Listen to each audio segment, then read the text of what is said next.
اتنے ناکارہ، نااہل اور غیر ذمہ دار ہیں کہ جو ان کے کرنے کا کام ہے وہ نہیں کرتے۔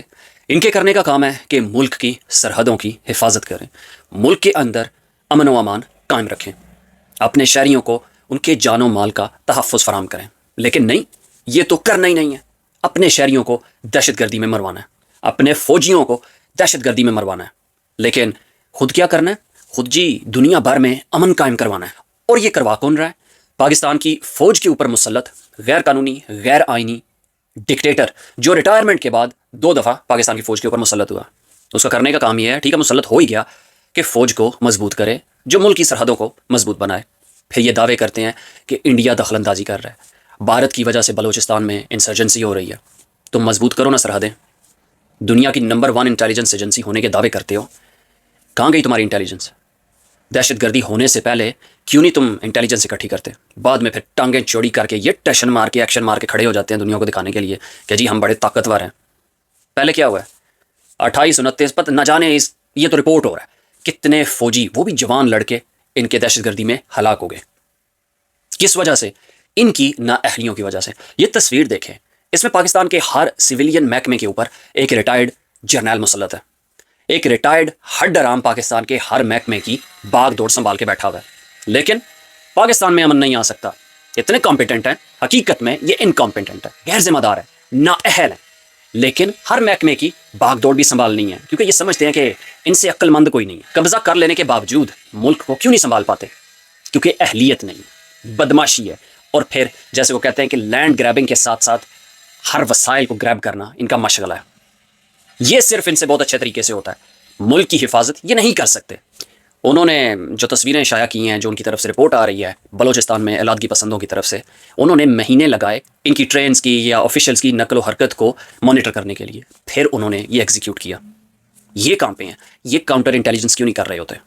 کیونکہ یہ پولیٹیکل انجینئرنگ میں مصروف ہوتے ہیں۔ بلوچستان میں وہ تو ظاہر ہے انفارچونیٹلی پاکستان کا سب سے بڑا صوبہ ان کے ہاتھوں سے نکل چکا ہے۔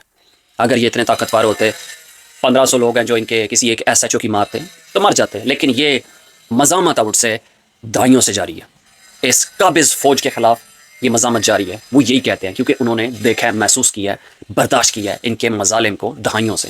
لیکن اس وقت وہ ان پہ سبقت لے جا رہے ہیں، سکسیسفل اٹیکس ان کے اوپر پلان کر رہے ہیں۔ پچھلے سال بھی جعفر ایکسپریس کا واقعہ وہ چھوٹی عید کے کچھ روز پہلے ہوا تھا، آج بھی 1 سال بعد انہوں نے یہ کیا۔ وہ کامیاب ہو رہے ہیں، ان کو لوگ مل رہے ہیں، ان کے نظریے کو، ان کے علیحدگی پسندانہ نظریات کو لوگ سپورٹ کر رہے ہیں، کیونکہ وہ اس قابض کلٹ کے خلاف لڑ رہے ہیں اور عوام ان کی حمایت کر رہے ہیں۔ اور آپ نے پنجاب میں، خیبر پختونخوا میں ان کے مظالم اپنی آنکھوں سے دیکھے ہیں۔ آپ نے پورے پاکستان میں نیشنل لیول پہ پاکستان کے سابق وزیر اعظم عمران خان جس نے اس ملک کے لیے کیا کچھ نہیں کیا، اس کے گریبان پہ ہاتھ ڈالتے آپ نے ان کو دیکھا ہے۔ ان حرام زادوں کو آپ نے اپنے انتخابات لوٹتے ہوئے دیکھا ہے، ان دگڑ دلوں کو بندوقوں، ہتھیاروں، یونیفارم کے ساتھ پولنگ سٹیشنز کے اندر گھستے دیکھا ہے۔ یہ کام بڑی آسانی اور کامیابی سے کر لیتے ہیں، کیونکہ یہ ان کی پرائرٹیز ہیں، یہ ان حرام زادوں کے انٹرسٹس ہیں۔ لیکن دنیا میں دعوے کرتا پھر رہا کہ جی امن کا سفیر ہے یہ، اور پٹواری جن کو تھوڑے عرصے میں جو ہے نا وہ لتر پھرنے والا ہے، وہ کہہ رہے ہیں جی کہ بندہ رک ہی نہیں رہا، بندہ کبھی ایران جا رہا ہے، پھر ایران سے ساری رات سفر کر کے چائنا پہنچ رہا ہے، بندہ رک ہی نہیں رہا۔ اور اپنے ملک میں دہشت گردی نہیں رک رہی، دنیا میں امن قائم کرنے کے نام نہاد دعوے کیے جا رہے ہیں، اور ملک میں آگ و خون کی ہولی کھیلی جا رہی ہے۔ اپنا ملک محفوظ نہیں ہے، یہ خطے کو محفوظ کرنا چاہتے ہیں۔ ٹرمپ کے ٹویٹ میں یا اس کے ٹروتھ سوشل پہ جو اس نے پوسٹ کیا، اس میں آپ نے اس کا نام دیکھا، فیلڈ مارشل سید عاصم منیر احمد شاہ، پاکستان کا ڈکٹیٹر، پاکستان کا صدر، پاکستان کا بادشاہ، جیسے اس کا نام دیگر ممالک کے سربراہان کے ساتھ لکھا گیا۔ اردلی کا نام نہیں لکھا، اردلی کو بس جو ہے نا وہ اس کی بوٹ پالشی کے لیے رکھا ہوا ہے، جو چائنا میں بھی اس نے کی کہ جی یہ ساری رات جا کے سفر کر کے وہاں پہ پہنچا ہے۔ آپ کو یہ بھی معلوم ہوگا کہ امریکی secretary of state Marco Rubio Bharat کے دورے پہ ہے، وہاں پہ اس سے سوال کیا گیا ہے اس پاکستان میں دہشت گردی کو لے کے اور حالیہ کانفلکٹس کو لے کے، تو وہ کہتا ہے کہ پاکستان کے اندر سے بھارت کے خلاف دہشت گردی کی کاروائیاں ہوتی ہیں جن کا بھارت جو ہے وہ ہمیشہ کنسرن ریز کرتا ہے، لیکن وہ یہ کہہ رہا ہے کہ ایسا ہوتا ہے۔ لیکن پاکستان نے جو حالیہ کانفلکٹ میں ایران، امریکہ اور اسرائیل کے جنگ کے دوران جو میڈیشن کی ہے وہ بڑی زبردست ہے جی۔ بھارت میں کھڑے ہو کے secretary of state Marco Rubio کہہ رہا ہے کہ پاکستان کے اندر سے بھارت کے خلاف کاروائیاں ہوتی ہیں۔ وہ یہ نہیں کہہ رہا کہ بلوچستان میں جو کچھ ہوا ہے وہ بھارت کی طرف سے ہوا ہے، کوئی بالکل کسی قسم کا نام نہیں لیا، لیکن یہ ایسے حرام زادے بے غیرت ہیں، وہ ان سے اپنا کام بھی کروا رہے ہیں، وہ بھی پیغام رسانی کا، نتھنگ ایلس، ان کو جوتے بھی مار رہے ہیں۔ اور اردلی وہ فیلڈ مارشل کی تعریفیں کر رہا ہے، اور فیلڈ مارشل ٹرمپ کا دم چھلا بن کے کبھی ایران جاتا ہے، کبھی چائنا جاتا ہے، اپنے ملک میں آگ لگی ہوئی ہے۔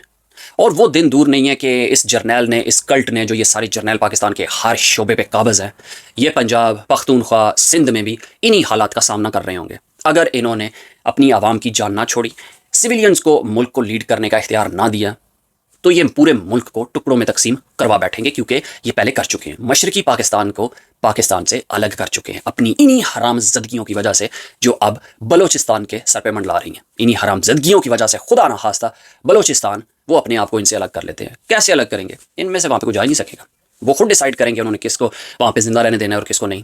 پنجابیوں کو وہ چن چن کے مارتے ہیں، حالانکہ ہم پنجابی اس فوج کے خلاف اب بھرپور آواز اٹھا رہے ہیں، لیکن ان کے نظریات جو ہیں وہ بہت پختہ ہو چکے ہیں، وہ اس نہج پر پہنچ چکے ہیں کہ وہ پاکستان کے جھنڈے بلوچستان میں برداشت نہیں کر سکتے۔ اور یہ کتنی تکلیف کی بات ہے کہ آپ ان کا یہ مائنڈ سیٹ تبدیل نہیں کر سکتے، کیونکہ انہوں نے ہر ظلم اور فسائیت برداشت کی ہے، اس میں سے گزرے ہیں، تب جا کے انہوں نے اس فوج کے خلاف ہتھیار اٹھائے ہیں، اور اب وہ انفارچونیٹلی پاکستان سے بھی نفرت کرتے ہیں۔ وہ ان کو کہتے ہیں، یہ نہیں کہتے کہ فوج، کہتے ہیں کہ پاکستانی فوج نے ہمارے ساتھ کیا ہے۔ وہ اپنے آپ کو مینٹلی طور پہ پاکستان سے الگ کر چکے ہیں، اور یہ انتہائی دکھ کی بات ہے۔